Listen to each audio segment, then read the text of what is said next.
Boa noite, meus irmãos, paz seja convosco. Graças a Deus que nos dá vitória por nosso Senhor e Salvador Jesus Cristo. Mais uma vez estamos aqui para prestar o nosso culto de louvor e adoração ao Senhor. Vamos começar louvando a Ele, porque Ele está neste lugar. A Bíblia diz: tudo quanto tem fôlego louve ao Senhor. Nós estamos aqui tão sedentos de Ti, vem, ó Deus, enche este lugar. Meu desejo é sentir Teu poder, Teu poder.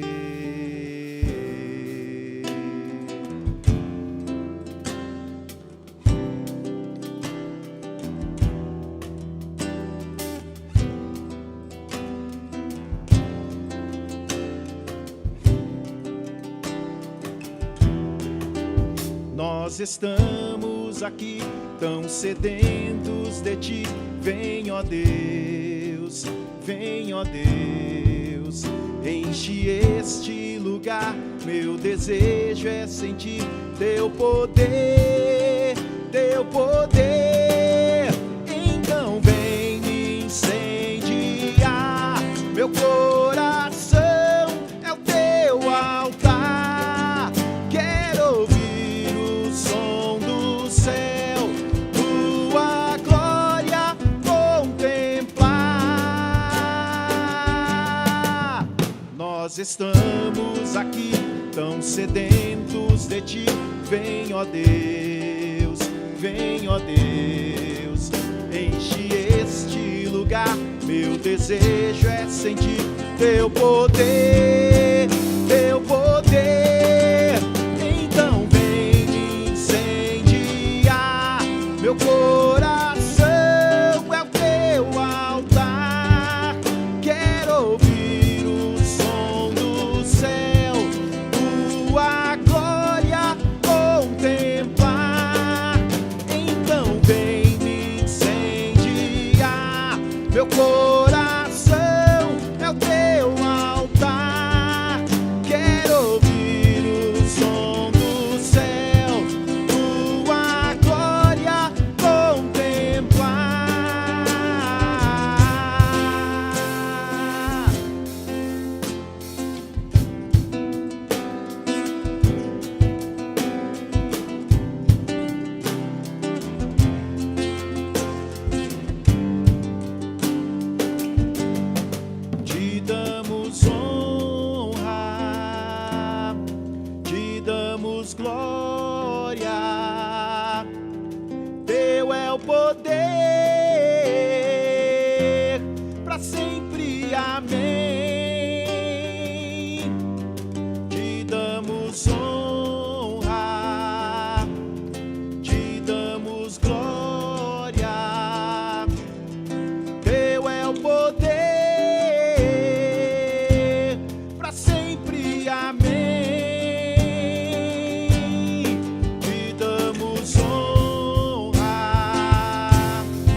abençoe.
Amém, amém. Boa noite, a paz seja convosco, que o Espírito Santo de Deus esteja com você hoje, agora e sempre, em comunhão com você, abraçando você, cuidando de você.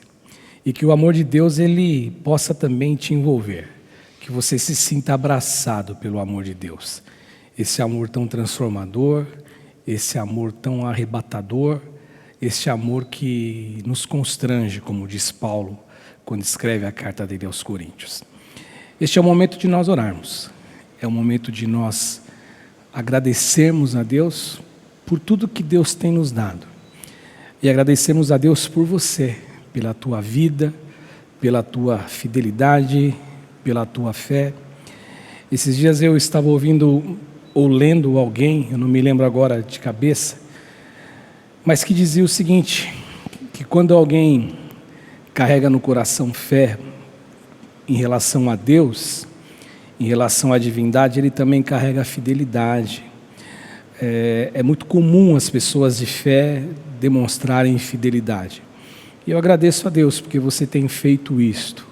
Você tem sido fiel, você tem sido realmente fiel nas ofertas, fiel nos dízimos. E Deus tem dado a você fé. Fé para acreditar, fé para crer que o nosso Deus e em Deus nós podemos todas as coisas. O nosso Deus é poderoso e em Deus nós podemos todas as coisas. A gente encontra nas Escrituras, principalmente as Escrituras do Novo Testamento, as pessoas pedindo, rogando, suplicando a Deus para que eles pudessem ofertar e entregar algo para a obra de Deus. No Antigo Testamento, quando eles foram construir, eles foram fazer, não o templo, mas eles foram construir no deserto o santuário, a palavra de Deus diz assim que eles trouxeram tantas coisas, chegou um determinado momento que foi dito, olha, não precisa trazer mais, pela generosidade do povo. Então, é graça. Um dia eu li um livro do reverendo Caio Fábio que chama A Graça que Poucos Desejam, uma graça que poucos desejam, que é a graça de contribuir. Graça é favor que nós não merecemos, então parece ser estranho, parece ser uma conversa um tanto enganadora, dizer para alguém que é graça nós darmos e contribuirmos na obra de Deus. Imagine você chegando para alguém que não conhece a palavra de Deus e dizer assim, olha, meu pastor disse que nós não merecíamos dar oferta, dar dízimos na casa de Deus, isso é graça. Ele vai dizer, poxa, seu pastor está te enganando. Mas é graça. É um favor que nós não merecemos, porque Deus tem nos dado saúde, Deus tem nos dado condições de trabalhar, Deus tem nos dado recursos. Isso é graça, isso é a bênção de Deus sobre nós. Portanto, que o Senhor te abençoe, que o Senhor faça descer sobre você chuvas de bênçãos e de graça sobre a tua vida, a cada dia, a cada instante. Que o Senhor te guarde, que o Senhor abençoe, que o Senhor te prospere que o Senhor esteja com você, em nome do Senhor Jesus. Esse é o desejo do meu coração. Eu quero orar, e a gente vai orar nesse instante, consagrando a sua oferta, consagrando o seu dízimo. Eu costumo dizer que tem alguns irmãos que eles gostam de fazer neste momento, no momento em que nós estamos em oração. Então, que você faça no momento de consagrar. A conta do meu lado direito do Banco do Brasil, do meu lado esquerdo do Bradesco, são as nossas contas bancárias, e que você assim o faça, e que Deus te recompense, e que Deus te abençoe. Este é o desejo dos nossos corações, como pastores, como alguém que está aqui à frente, que Deus nos separou e nos deixou aqui, para que realmente você seja abençoado. É o desejo do nosso coração, pode ter certeza disso. Quando nós oramos por um bem que as pessoas conquistam, nosso coração se enche de alegria. Quando nós vemos você prosperar, nosso coração se enche de alegria, você pode ter certeza disso, tá bom? Deus te abençoe. Vamos orar então? Aí na sua casa, você e eu aqui na igreja, eu quero consagrar as ofertas, quero consagrar os dízimos, e quero pedir para que Deus abençoe você. Você que é o nosso amigo, nosso irmão e servo do Senhor, servo fiel, que tem feito um bom trabalho, que tem feito um bom trabalho mesmo. Que Deus te abençoe, em nome de Jesus.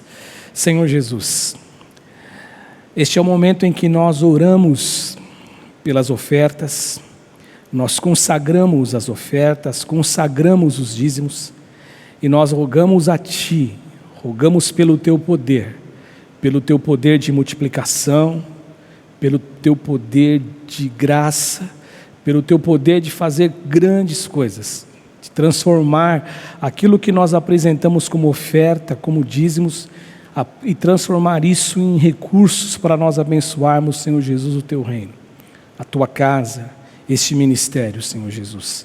Eu quero Te pedir que o Senhor venha abençoar a todos os ofertantes, a todos os dizimistas dessa casa, que jamais, jamais, jamais falte o Teu cuidado. O Senhor é o Deus que é dono do ouro, dono da prata. O Senhor é o Deus que nos guarda, o Senhor é o Deus que nos protege. Então eu te peço, Senhor, abençoe esses Teus filhos, abençoe essas Tuas filhas, e que eles possam ser cuidados, guardados e abençoados pelo Senhor. Eu oro no nome do Senhor Jesus, te agradecendo em nome do Senhor Jesus, te pedindo, Senhor, consagra as ofertas, consagra os dízimos e abençoe os dizimistas e os ofertantes. É a minha oração, te pedindo isso de todo o meu coração e com toda a fé em minha alma, em nome de Jesus. Amém e amém. Que Deus possa te abençoar, que Deus possa estar com você em nome do Senhor Jesus. Hoje eu quero falar sobre um texto do Antigo Testamento, só que ele é um texto um tanto grande, com vários versículos. É o capítulo 3 do livro de Daniel. Neste capítulo, ele tem 30 versículos, então eu não vou ler nesse instante o texto, e na medida que a gente for conversando aqui, na medida que a gente for estudando a palavra aqui, nós vamos pincelando e citando alguns textos deste capítulo. Mas hoje, estudando esse texto e pensando no que eu poderia falar com os irmãos, eu senti o desejo de falar sobre a bênção de crer em Deus, e não só a bênção de crer em Deus, mas a bênção de fazer aquilo que é correto, a bênção de fazer aquilo que é certo. Porque você vai concordar comigo que talvez muitos possam crer em Deus, mas eles acabam não fazendo aquilo que é correto. E o texto é Daniel, capítulo 3. E a história que este capítulo nos relata, a história que esse texto nos traz, é uma história que você conhece também muito. Provavelmente você já ouviu essa história, você já leu essa história.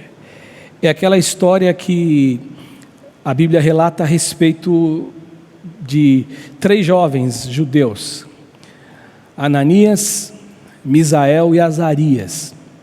mais conhecidos como Sadraque, Mesaque e Abidnego, quando eles são jogados na fornalha de fogo. E ali na fornalha de fogo, você sabe o que aconteceu. Houve ali, por parte de Deus, um grande livramento. Aqueles 3 jovens que foram jogados na fornalha de fogo ardente, eles saíram ilesos, sem nenhuma queimadura no seu corpo, nem um fio de cabelo da cabeça desses jovens, na verdade, foi chamuscado, porque Deus operou um grande milagre.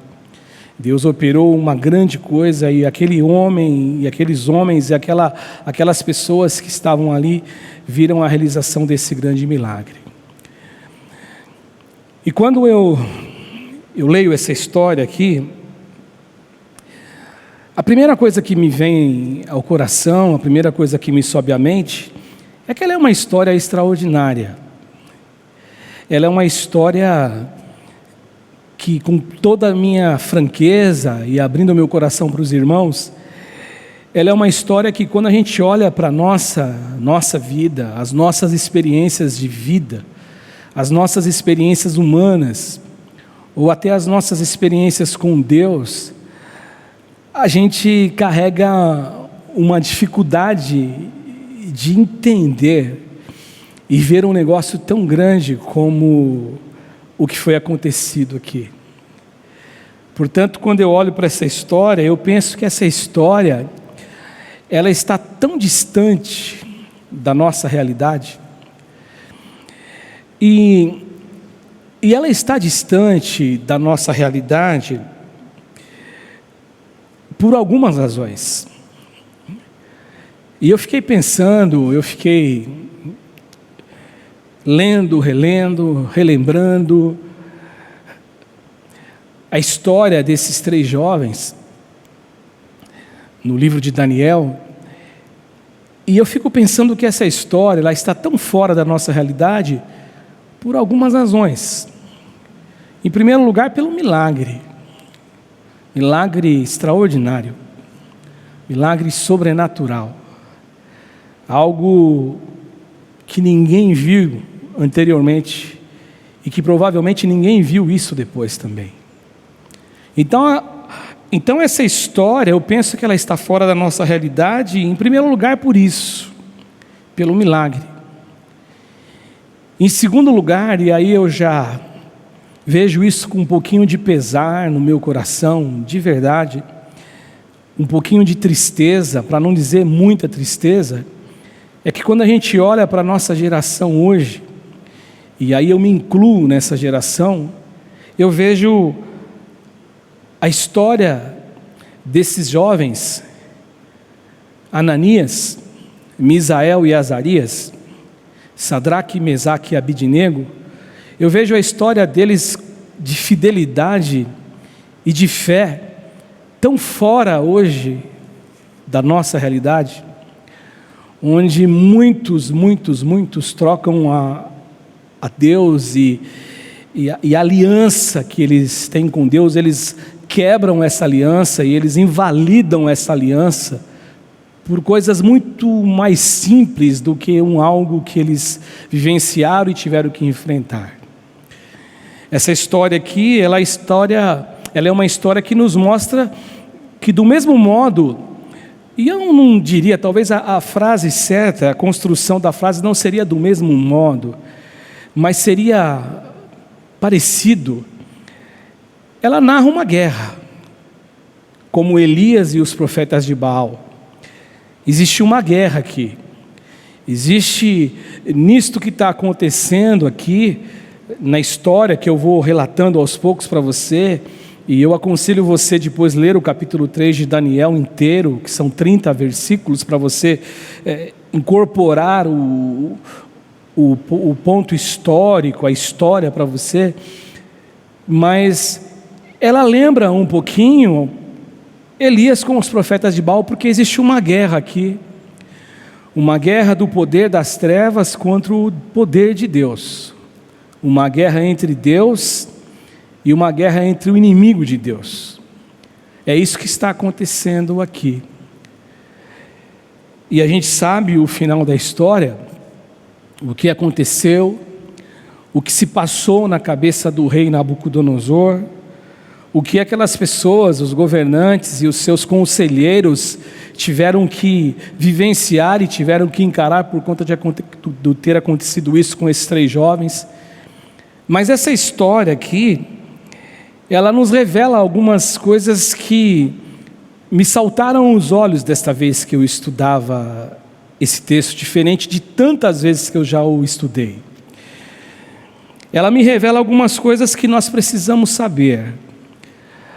E a primeira coisa que essa história nos revela, a primeira lição, o primeiro aprendizado que eu vejo nessa história aqui, olhando o capítulo 3, especificamente o capítulo 3, do verso 1 até o seu último verso, é que, olhando para ela, para a história, e olhando para a história de vida do ser humano, das pessoas, a minha história, a tua história, eu descubro uma coisa: na sociedade que nós vivemos e as coisas que nós conhecemos, não conhecemos de repente por provar, mas conhecemos porque é uma experiência que faz parte do nosso cotidiano. A primeira história que eu vejo aqui, a primeira lição que eu vejo aqui é que todos os deuses que são levantados, que são erigidos em nossa alma, na alma humana, no lugar de Deus, esses deuses são insatisfatórios. É a primeira lição que eu vejo aqui, quando eu leio o livro de Daniel, quando eu leio a história de Ananias, Misael e Azarias, quando eu leio a história desses meninos judeus, que foram levados à Babilônia. E se você não sabe, a razão do povo ter sido levado para a Babilônia, a razão do povo de Deus ter sido escravo em Babilônia, uma das coisas que são muito fortes e que levou isto a acontecer, é o fato do povo de Deus começar a adorar ídolos e não a Deus, abandonarem ao Deus de Israel, deixarem de servir ao Deus de Israel, e por conta disto, eles foram levados cativos para a Babilônia. E o que me chama a atenção é exatamente neste cenário, nessa história, esse pano de fundo, onde a nação de Israel é levada em cativeiro para a Babilônia, nós encontrarmos jovens como Sadraque, Mesaque, Abidnego, que são as mesmas pessoas, tá bom? Ananias, Misael e Azarias. Eles foram trocados, os nomes deles foram trocados pelo rei. Deram outros nomes para eles 3. Mas me chama a atenção como eles mantiveram, e diferente do povo que foi levado, e talvez uma sua grande parte do povo, essa questão de servir apenas a Deus. Quando a gente olha para a história da Babilônia, Babilônia era cheia de ídolos. Babilônia tinha ídolos de tudo quanto é tipo que você pode imaginar, só que esses ídolos, eles eram totalmente insuficientes e insatisfatórios. E o capítulo 3, logo de cara, no verso 1 do capítulo, diz assim que o rei Nabucodonosor, ele fez essa imagem de ouro, de 27 metros de altura, e 2,70 metros de largura, e a ergueu na planície de Dura, na província de Babilônia. E quando eu vejo isto, pensando especificamente na Babilônia, pensando no rei Nabucodonosor, eu fico vendo que nesta insuficiência,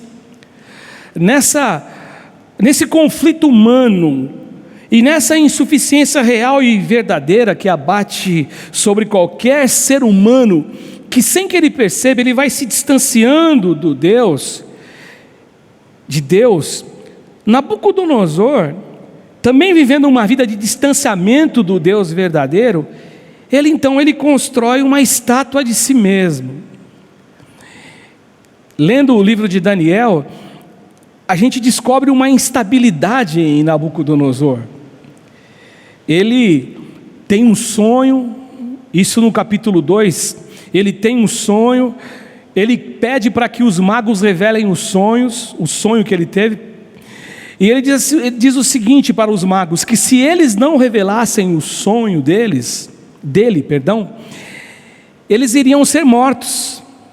E aí os magos começam então a dizer, não, conta para a gente o sonho. Ele fala, não, vocês estão querendo ganhar tempo, eu não vou contar o sonho para vocês, mas se vocês não revelarem, vocês vão morrer. E aí ninguém revela. E aí Daniel também era um outro jovem que faz parte do contexto do livro, até o nome do livro é o livro de Daniel, um outro jovem judeu que também passou por uma dificuldade, jogado na cova dos leões. Daniel interpreta o sonho, e quando Daniel interpreta o sonho, ele tinha pedido oração para Sadraque, Mesaque e Abidnego, Ananias, Misael e Azarias, para que eles estivessem orando para que o Deus dos céus revelasse o sonho para eles, o sonho do rei. E Deus revelou o sonho, e Daniel disse assim, olha, quem revelou foi Deus, a glória é de Deus. Então Nabucodonosor, no final do capítulo 1 ou 2, agora eu não me lembro de cabeça, se eu estou certo nessa informação, mas é antes do 3, ele na verdade reconhece, não tem Deus como o Deus de Daniel, e aí ele coloca Daniel e esses 3 jovens numa posição de destaque no seu reino, mas ao mesmo tempo ele já tem dentro dele essa insatisfação de ter alguma coisa para buscar, para saciar a alma, porque os deuses que a nossa alma erguem, ou deuses que são erigidos na alma humana, gente, eles são totalmente insatisfatórios, e eles são absolutamente insatisfatórios, que nessa insaciabilidade de ter um Deus para adorar, existe uma coleção de deuses e deuses e mais deuses e mais deuses para que a alma seja satisfeita, mas a alma nunca está satisfeita. E a gente começa então a pensar, quem mais além do que o ser humano, que carrega essa capacidade de criar tantos deuses dentro de si? Porque a insatisfação é uma marca registrada do ser humano. A insatisfação é algo que parece que nos persegue desde sempre, desde o início de tudo. Essa insatisfação, você tem a necessidade de ter alguma coisa que vai gerando em você uma aparente ou uma falsa satisfação, mas que você descobre que não. Porque dentro do ser humano, tudo aquilo, exatamente tudo aquilo que rouba o lugar de Deus, ele acaba sendo um ídolo. Porque você pode pensar, poxa, mas nós, cristãos, evangélicos, nós não adoramos os ídolos. Mas quantos ídolos nós temos dentro do nosso coração? Quantos ídolos que nós temos que nós não nos curvamos diante deles, nós não nos debruçamos diante deles literalmente, mas nós o fazemos isso de uma maneira psicológica, ou na alma, ou dentro do ser. Tudo que nós tomamos e colocamos em nosso coração no lugar de Deus, isso pode ser considerado um ídolo. E a lista, ela vai se acumulando, a lista ela vai crescendo, a proporção ela vai aumentando, são muitas coisas. E eu me lembro de um em especial, um Deus, um ídolo em especial, que o próprio Jesus colocou e deixou claro, ele abriu o jogo, ele deixou transparente para que todo mundo enxergasse. Quando você está vendo Jesus em Mateus, no capítulo 6, você se depara com Jesus falando sobre o dinheiro, Jesus falando sobre a adoração e se deixar dominar por essa potestade dinheiro, essa entidade que nos muda, que nos transforma, que mexe com a gente. Isso significa dizer para você que isso é uma potestade, aquilo que mexe com você, aquilo que mexe com as suas características pessoais. Então o que nós vemos aqui, Jesus falando lá em Mateus, ninguém pode servir, Mateus 6,24, ninguém pode servir a 2 senhores, porque ou ele odiará um e amará o outro, ou se dedicará a um ou desprezará o outro. Vocês não podem servir a Deus e ao dinheiro. Então Jesus ele coloca aqui, ele abre o jogo, que o dinheiro ele é um ídolo. O dinheiro, ele é um Deus com letra minúscula, porque ele está nos fazendo e nos tornando dele servos.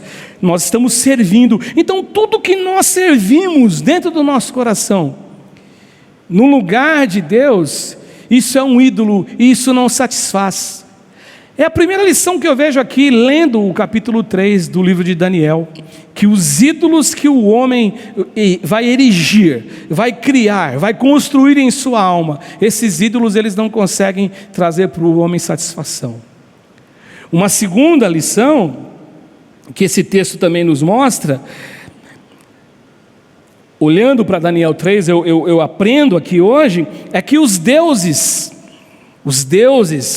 que os homens criam, esses deuses eles jamais serão semelhantes ao Deus verdadeiro. Os homens acabam erigindo em seu coração e deixando reinar no trono de sua alma ou de suas almas deuses, mas os homens quando eles criam ídolos, quando eles levantam deuses em suas almas, esses deuses jamais poderão ser comparados ao Deus verdadeiro. O livro de Daniel, no capítulo 3, no verso 5 e no verso 6, falando e fazendo referência à estátua de ouro que Nabucodonosor mandou erigir na planície ali, para que todos, de todas as nações viessem ali, todas as pessoas que tinham um vínculo com Babilônia, viessem para adorar aquela estátua. Diz assim que o verso 5 e o verso 6, quando ouvirem o som da trombeta, do pífaro, da cítara, da harpa, do saltério, da flauta dupla e de toda espécie de música, prostrem-se em terra e adorem a imagem de ouro que o rei Nabucodonosor ergueu. O verso 6 diz assim: quem não se prostrar em terra e não adorá-la, será imediatamente atirado numa fornalha de chamas. O que está acontecendo aqui é que as pessoas que estão presentes naquela reunião, que foram convocadas para estarem ali naquele dia, essas pessoas estão ali para adorar a estátua de Nabucodonosor. E existia uma regra bem definida, existia uma regra que tinha sido muito clara, ela tinha sido estabelecida. E qual era a regra?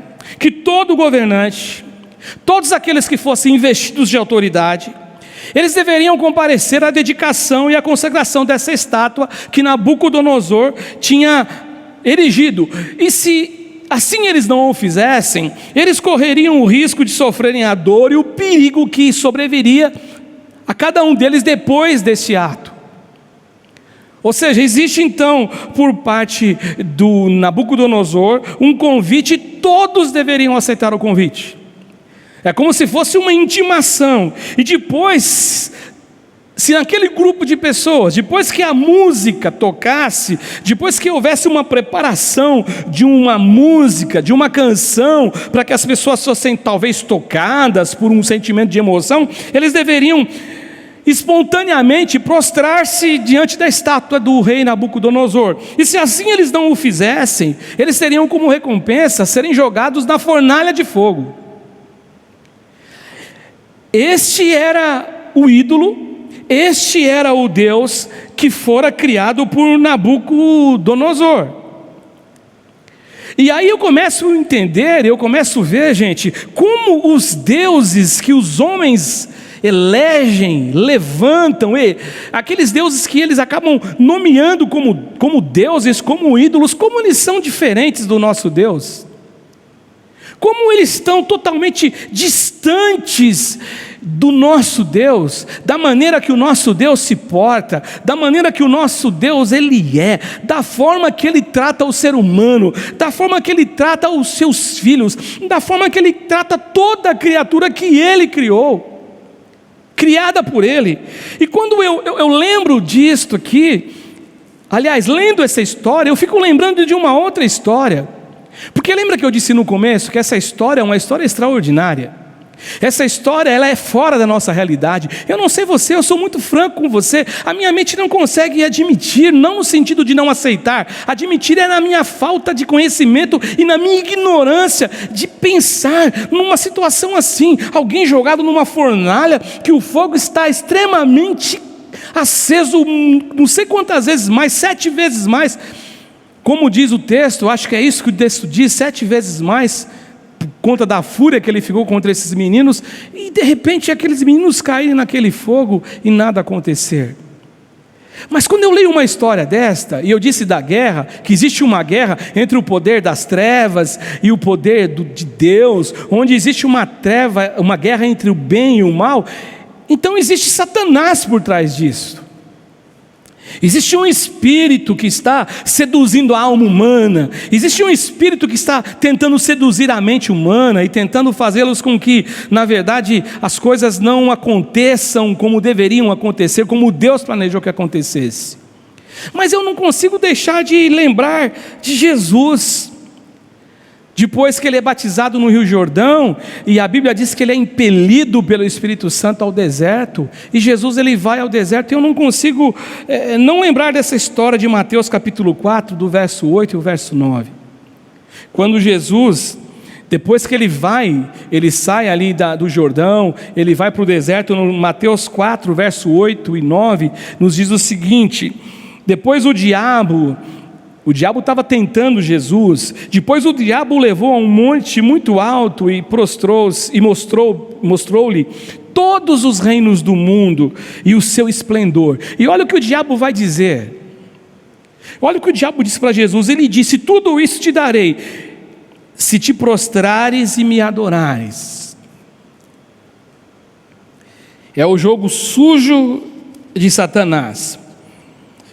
A diferença aqui que existe nesse texto, que existe nessa história em relação a Jesus, é que não existia por parte de Satanás uma fala ou uma informação ou um decreto dizendo assim: se você não fizer isso, você vai ser jogado numa fornalha. Não existia, mas existia um engodo para que Jesus se curvasse diante de Satanás.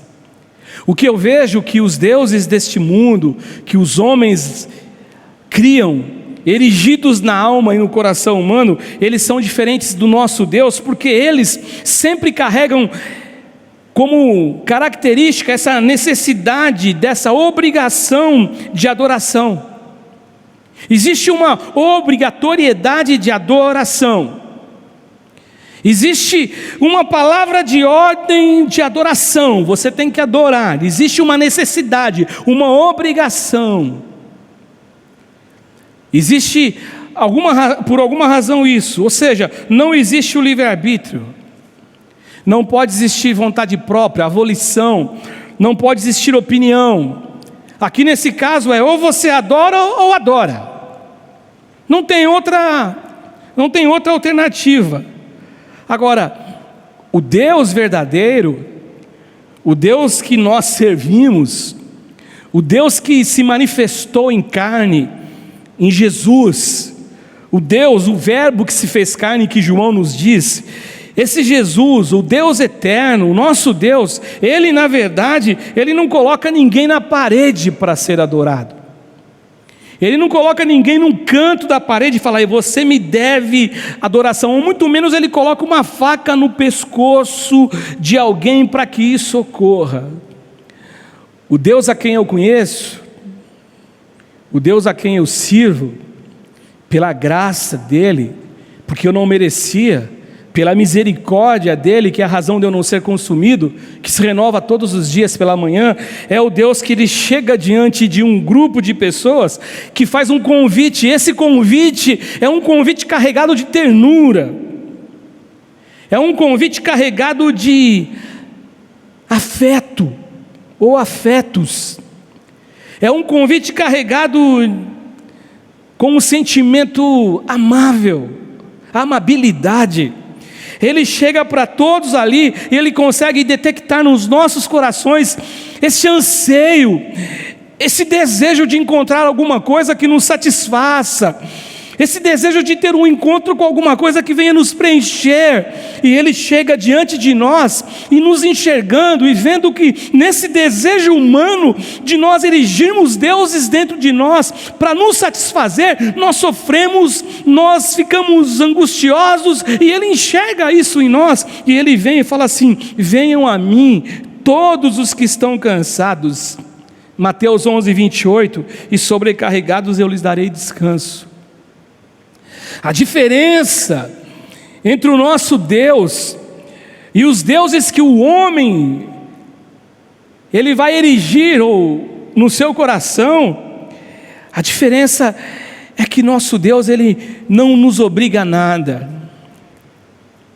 O nosso Deus é aquele que chega para a mulher samaritana, quando ela chega para ele e fala assim: poxa, mas os nossos pais nos dizem que é neste monte que nós devemos adorar a Deus, neste monte, e vocês judeus, vocês dizem que é em Jerusalém, e agora eu não sei qual é o lugar. E ele diz assim: não é nem aqui, a hora já chegou, mulher, que nem nesse monte, no monte Gerizim, nem no monte em Jerusalém, em nenhum lugar específico será um lugar que vai demandar um sentimento, ou um espírito, ou uma alma que adora a Deus. Não, Deus ele é espírito, e é necessário aqueles que o adorem em espírito e em verdade. Desejo, vontade própria, amor por Deus, aqui o que nós vemos é o oposto disto. O que nós vemos é uma proclamação feita para que todas as pessoas, todos os tipos de pessoas, e de preferência os governantes, aqueles que foram investidos de autoridade, para que o povo numa classe inferior olhassem para aquilo e visse, por exemplo, o prefeito, um governador, um presidente de um país circunvando. Se esses caras circunvam, quanto mais nós, ou seja, que todos tivessem essa posição. Aqui o que a gente vê é o oposto, essa proclamação para que todos se curvem diante da imagem, e é o sinal dado a elas, depois que terminar as músicas, ou a música, que elas se prostrassem e adorassem. E aqui existe uma condição: ou adora ou vai queimar na fornalha. O nosso Deus não é assim. O nosso Deus ele não força a barra com ninguém. O nosso Deus ele não é ladrão de adoração. O nosso Deus jamais vai ser ladrão de adoração. O nosso Deus ele é adorado pelo que Ele é. O nosso Deus é adorado pelo que Ele faz. O nosso Deus ele é adorado porque Ele é o Deus que nos deu tanto amor, e nós nos sentimos constrangidos por tanto amor que nós recebemos. Então nós só temos que ter no coração, de uma maneira clara, lógica, esse seria o caminho: gratidão no coração pelo nosso Deus. Uma outra lição no livro de Daniel, no capítulo 3, que eu consigo enxergar aqui, enquanto eu estudava eu enxerguei essa lição, que me traz um aprendizado que nem sempre é certo ou assertivo nós seguirmos o caminho indicado como o caminho da maioria. Tem gente que vai para onde todo mundo está indo. Todo mundo está indo para aquele lado, eu também vou. Aí você pergunta: mas por que você está indo para lá? Não, eu estou indo porque está todo mundo indo. Todo mundo está indo para lá. O verso 7 do capítulo 3 nos diz assim: por isso, logo que ouviram o som da trombeta, do pífaro, da cítara, da harpa, do saltério e de toda espécie de música, os homens de todas as nações, povos e línguas prostraram-se em terra e adoraram a imagem de ouro que o rei Nabucodonosor mandara erguer. Quando eu olho para esse texto aqui, gente, eu vejo exatamente que existe a confirmação que muitas vezes, é lógico que não é uma regra geral, 100%, única, absoluta, mas numa grande maioria de vezes as pessoas vão sempre seguir o caminho que a multidão e a maioria segue, o caminho indicado pela maioria. E aqui por algumas razões, talvez por duas razões, talvez porque alguns fizeram isto, de se curvar diante dessa estátua, porque eles não tinham escolha, eles não tinham outra opção. Eles não tinham. E eu não digo nem opção por conta da fornalha, não, eles não tinham opção, para eles tanto faz como fez. Tanto faz me curvar diante de uma estátua de Nabucodonosor, tanto faz me curvar diante do Deus Baal, tanto faz me curvar diante o Deus Dagon, sei lá, qualquer Deus que exista, tanto faz, então eles não têm opção. Não tinha nenhum problema para ele se curvar diante daquela estátua, era uma estátua a mais, era um movimento a mais, que talvez não tivesse nenhuma razão de ser dentro deles. Talvez um outro grupo de pessoas, assim o fizeram porque eles foram ameaçados, e eles não queriam, sob hipótese alguma, terminar a vida deles jogado numa fornalha. Agora, o que eu admiro de verdade em Ananias, Misael e Azarias, é que eles não aceitavam este caminho da maioria. Eu fico lembrando daquela história quando Naamã ele foi curado, que ele tomou banho no Rio Jordão, e ele foi curado da sua lepra, e chegou um momento que ele pergunta para o profeta, ele fala assim: vai chegar um momento em que eu vou estar com o meu Senhor, eu vou ter que me curvar diante da estátua. E o profeta falou para ele: vai em paz, porque o coração de Naamã não era mais o coração igual o coração que ele tinha anteriormente aos 7 mergulhos no Jordão. Ele conheceu a graça ele teve a graça de conhecer o Deus que a menininha escrava disse para ele: se o meu Senhor soubesse o Deus que nós temos em Israel. Quando eu olho para esse texto aqui, eu não encontrei, pelo menos eu não encontrei nenhuma informação de que se eles se curvassem, significaria que eles iriam estar adorando a estátua do rei, no sentido de trocar de religião. Não, o convite do rei não era este. Até porque, com certeza, o rei Nabucodonosor conhecia muito bem o histórico deles, de judeus que adoravam e serviam a um Deus único. Talvez alguém no lugar desses 3 jovens, Sadraque, Mesaque e Abidnego, lembrando você que eles são os mesmos, Ananias, Misael e Azarias, pensasse assim: poxa, mas não tem importância nenhuma, eu vou me curvar, mas isso não tem nenhum valor sentimental, espiritual, emocional, e não vai fazer nenhuma diferença. Só que esses meninos aqui, eles carregavam no coração a certeza, a convicção de que isso não era certo. Eles não iam seguir o caminho da maioria, eles não iam ser massa de manobra, eles não iam se prestar aquele trabalho, como dizem as pessoas. Talvez em primeiro lugar porque isso implicava no coração deles, eu acredito que isso é o mais forte, que isso desagradaria a Deus. Eles preferiam desagradar ao rei, desagradar a maioria, do que desagradar a Deus. Eles não queriam desagradar a Deus, eles preferiam desagradar a maioria. E talvez de uma maneira mais profunda, isso aqui significava e implicava em negar o voto que eles haviam feito com Deus, e de servir somente a Deus, e se curvar e adorar somente a Deus. Em outras palavras, é aquilo que aconteceu no texto que eu citei há pouco tempo atrás, de Mateus 4, 8 e 9, quando o diabo leva o Senhor Jesus lá no alto monte, e ele diz o seguinte: todos esses reinos do mundo que você está vendo, eu vou dar para você, só que você tem que adorar, você tem que se curvar e me adorar. Mas o caminho da maioria não é o caminho que nós temos que seguir, principalmente hoje, né? Nós dessa geração de hoje,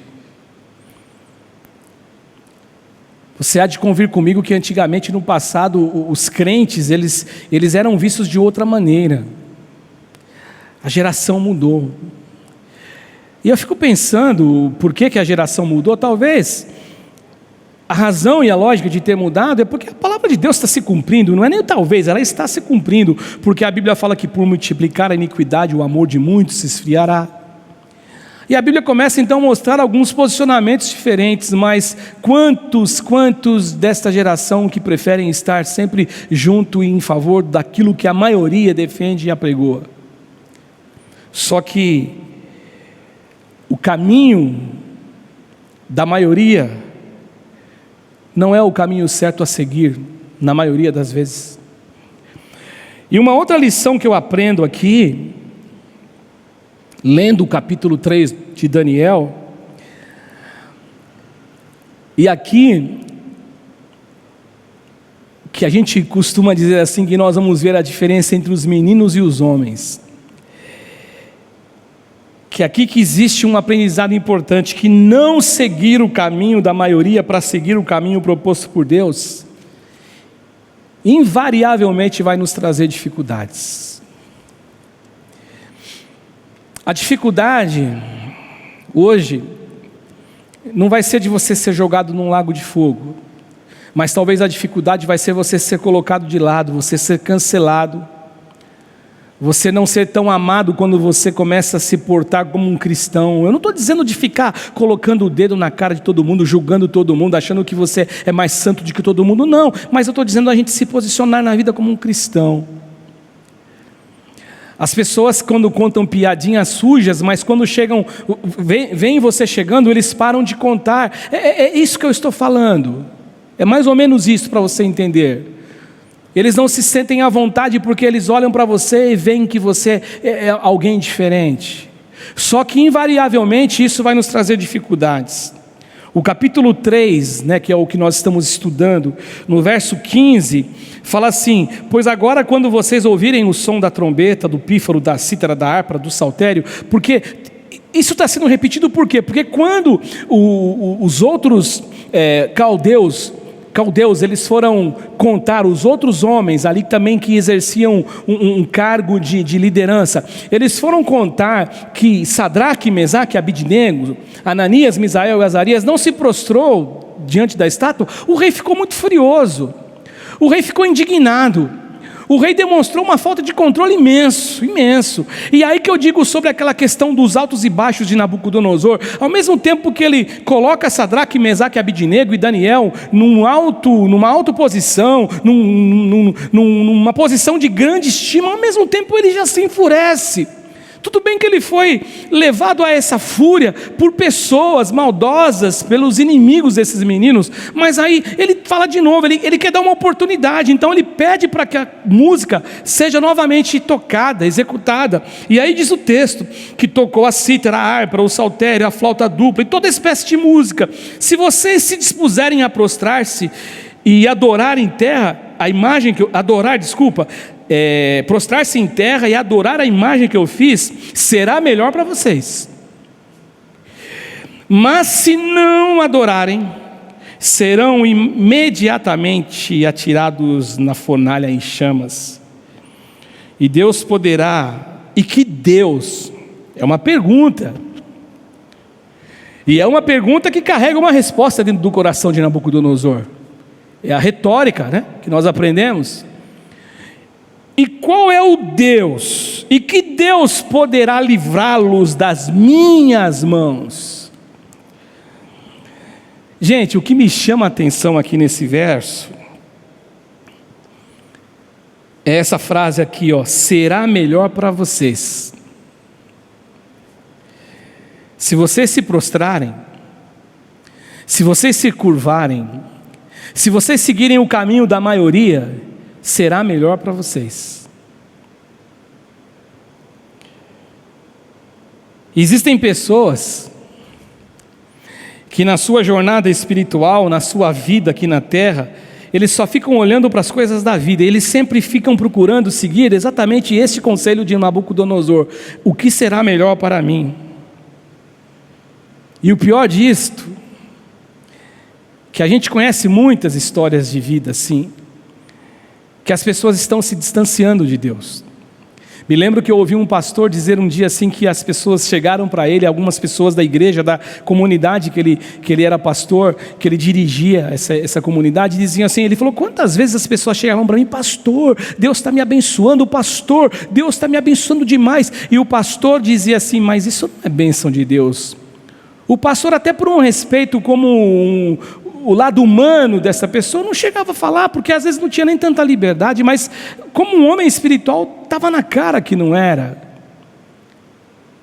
Então tem pessoas que preferem só o que é melhor para si, mesmo que o melhor para si seja se curvar diante da estátua de Nabucodonosor, mesmo que o melhor para si seja o medo de ser jogado na fornalha, porque não carregam no coração a certeza do livramento e do Deus poderoso a quem ele serve.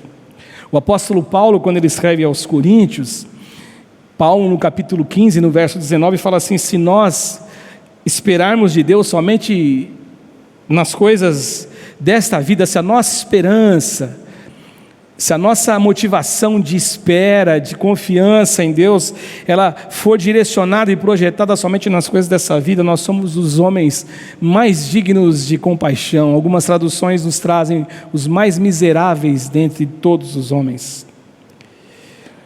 Você conhece a história. Como eu disse para vocês, eu não vou ler, não iria ler o capítulo todo, mas do verso 19 até o verso 21, nos é dito que Nabucodonosor ficou tão furioso com Sadraque, com Mesaque e com Abidnego, que o seu semblante mudou. 3,19, que seu semblante mudou, e ele deu ordens para que a fornalha fosse aquecida 7 vezes mais do que o costume. Olha que eu disse, né, que eu não tinha memória se era 7, aqui está escrito 7 vezes mais do que o costume. E o 20, e ordenou que alguns dos soldados mais fortes do seu exército amarrassem Sadraque, Mesaque e Abidnego e os atirassem na fornalha em chamas. E os 3 homens vestidos com seus mantos, calções, turbantes e outras roupas foram amarrados e foram atirados na fornalha extraordinariamente quente. É o que diz o texto aqui. Eles foram jogados na fornalha, porque eles não quiseram seguir o caminho da maioria. E a última lição é que Deus, Ele tem poder, e Deus, Ele nos livra, ou Deus livra de todas as dificuldades, tribulações, lutas, guerras, aqueles que não seguem o curso da maioria, o caminho da maioria, porque eles querem seguir o caminho que foi proposto por Deus. O verso 22 e o verso de número 25 até o 25 do capítulo 3, então nos diz assim: a ordem do rei era urgente. A fornalha estava tão quente que as chamas mataram os soldados que levaram Sadraque, Mesaque e Abidnego. E esses caíram amarrados dentro da chama, Sadraque, Mesaque e Abidnego. O verso de número 24. Mas logo depois o rei Nabucodonosor ficou alarmado, e levantou-se e perguntou aos seus conselheiros, e aqui existe uma informação que isso tinha a trama dos conselheiros, não era coisa do rei também, era coisa dos conselheiros. E aí ele fala assim, e ele disse aos seus conselheiros: não foram 3 homens amarrados que nós atiramos no fogo? E eles responderam: sim, ó rei. E o rei exclamou: olhem, eu estou vendo 4 homens desamarrados e ilesos, andando pelo fogo, e o quarto, ele se parece com o filho dos deuses, um filho dos deuses. Eu gosto da maturidade desses meninos, antes de eles terem sido jogados na fornalha de fogo.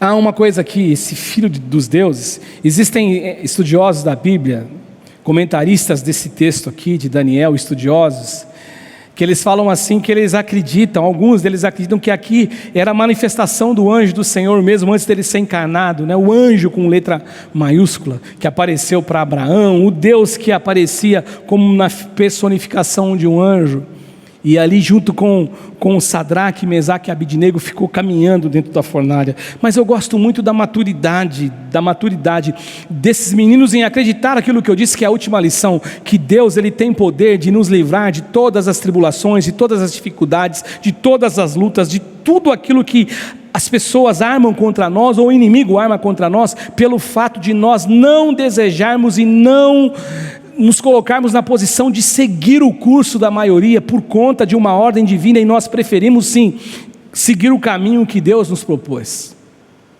E aí no verso de número 17 e 18 do capítulo 3, quando o rei ele diz o seguinte: eu quero ver que Deus que vai salvar vocês. Agora no 17 ele fala assim: se nós formos atirados na fornalha em chamas, o Deus a quem prestamos culto pode livrar-nos.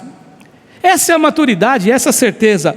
Saiba, ó rei, ele pode nos livrar, pode livrar-nos, e ele nos livrarás da tua mão, ó rei. Ou seja, talvez na cabeça deles, ou ele nos livra, se a gente não for morrer, pelo menos nós estamos livres da tua mão, e nós temos uma passagem para a eternidade. Era a certeza que eles tinham. O nosso rei pode nos livrar das tuas mãos. E o 18, mas se ele não nos livrar, aí estão fazendo referência à fornalha, saiba, ó rei, que não prestaremos culto aos teus deuses, e nem adoraremos a imagem de ouro que o Senhor mandou, que você mandou erguer. Eles criam em Deus, eles confiavam em Deus, e por crerem em Deus, eles foram capazes de não só crer em Deus, mas de provar da bênção, ou a bênção de fazer o que é certo a se fazer. Não só crer, mas provar a bênção de crer em Deus e de poder fazer aquilo que era correto, aquilo que era certo. Eles não fizeram a atitude deles, melhor dizendo, não foi uma atitude de desrespeito ao rei. O rei sabia, eles eram pessoas de confiança. Eles não fizeram isso porque eles não queriam fazer, não, vamos provocar o rei, não, para ser um mau exemplo, não, eles não se curvaram, melhor dizendo, porque realmente eles confiavam em Deus, eles serviam só a Deus, e eles não iriam se curvar diante de outro Deus, mas o rei se deixou dominar pelo ódio. Quando eles caem na fornalha, o rei se alarma, porque viu apenas que não existia, não viu que ali só tinham 3 homens, ele viu que tinham 4 homens, e eles caíram amarrados dentro da chama, e ele falou assim: poxa, eu estou vendo um, nós jogamos 3, sim, nós jogamos 3, os conselheiros disseram, versículo 23 e 24, mas o rei falou: poxa, mas no 25, eu estou vendo 4 homens desamarrados, ilesos e andando pelo fogo, e o quarto se parece com os filhos dos deuses, com o filho dos deuses. Essa história,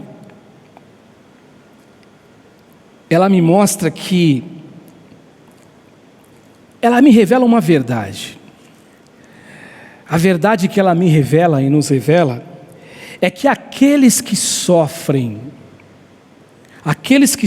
por amor a Cristo, e aqueles que sofrem por não terem nenhum desejo de andar no caminho da maioria, mas pelo contrário, terem um desejo de andar no caminho proposto por Cristo, por Deus, com certeza eles têm, por parte de Deus, a presença bondosa de Cristo ao seu lado.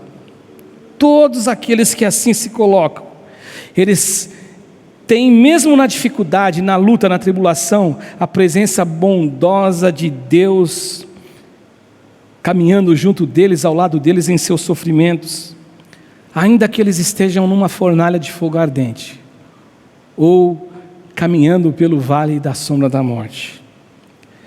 E o final, do verso 26 ao verso 30, o texto diz assim que Nabucodonosor se aproximou da fornalha e gritou: Sadraque, Mesaque e Abidnego, servos do Deus Altíssimo, venham aqui. E Sadraque, Mesaque e Abidnego saíram do fogo. Os sátrapas, os prefeitos, os governadores e os conselheiros do rei se ajuntaram em torno deles e comprovaram que o fogo não tinha ferido o corpo deles. Nem um só fio de cabelo tinha sido chamuscado, os seus mantos não estavam queimados e não havia cheiro de fogo neles. E aí Nabucodonosor disse: louvado seja o Deus de Sadraque, o Deus de Mesaque e de Abidnego, que enviou o seu anjo e livrou os seus servos. Eles confiaram nele, desafiaram a ordem do rei, preferindo abrir mão de sua vida e prestar culto e adorar um Deus que não fosse o seu próprio Deus. Por isso eu decreto que todo homem de qualquer povo, nação e língua que disser alguma coisa contra o Deus de Sadraque, Mesaque e Abidnego seja despedaçado e sua casa seja transformada em montes de entulho, pois nenhum outro Deus é capaz de livrar alguém dessa maneira. Então o rei promoveu Sadraque, Mesaque e Abidnego na província de Babilônia. Louvado seja Deus. Esse é o Deus que você serve. Esse é o Deus que eu sirvo. Esse é o Deus que nós conhecemos. O Deus que nos dá a capacidade da gente crer em Deus e fazer o que é certo. E provar dessa alegria e dessa bênção. Não seguir a maioria. Não ter outros deuses erigidos dentro de nós, porque eles são insatisfatórios. Mas ter um único Deus que é diferente de todos os deuses, que nos ama, que está conosco, que anda conosco, dia e noite, noite e dia, em qualquer situação, em qualquer momento, em nome de Jesus. Que Deus te abençoe e te guarde. Eu oro hoje pela pastora Sônia,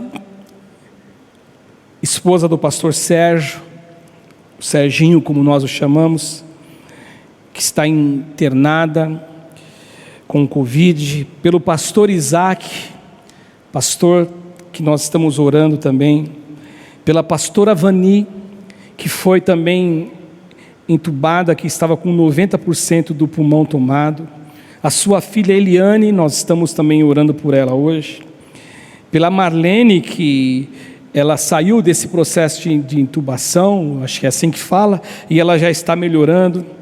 Eu oro pelo Edson também, o filho da Dirce, o esposo da Dalva, que está se recuperando de uma cirurgia.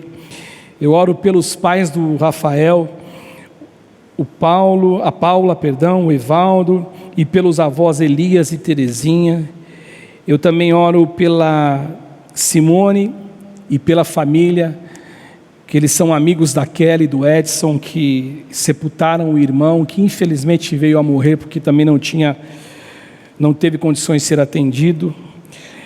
Eu oro pela Kátia, que está com câncer, e pela família da Kátia, para que Deus fortaleça a alma, o espírito, a emoção de cada um deles. Eu oro pela Beth, que está internada também. Oro pelo Emerson, que está internado com Covid, entubado. Pela Thelma, que está aguardando cirurgia de aneurisma.